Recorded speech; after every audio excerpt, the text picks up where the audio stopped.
Hello viewers, Microsoft এক্সেলে কোনো একটা সেলের মধ্যকার লেখাগুলোকে সেলের মধ্যে ফিট করার জন্য আমরা সাধারণত ম্যানুয়ালে করে থাকি। এই এক্সেল শিটে আমি যদি এখানে কোনো কিছু টাইপ করি, দেন এটা দেখেন সেলের বাইরে চলে যাচ্ছে। সেই সাথে এখানে আরেকটা শিট দেখতে পাচ্ছেন। এই শিটে আমি যদি কোনো কিছু টাইপ করি, দেখেন এটা সেলের সাথে অটোমেটিকভাবে ফিট হয়ে যাচ্ছে।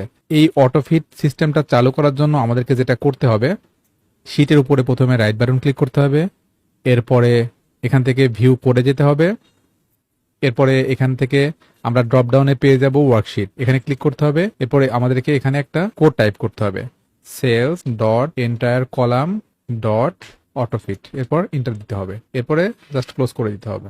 এখন যদি আমরা এখানে কোনো কিছু টাইপ করি, দেখেন আমার কন্টেন্ট অনুসারে আমার সেলগুলো অটোমেটিক ফিট হয়ে যাচ্ছে। Thanks for watching, please keep in touch for more videos.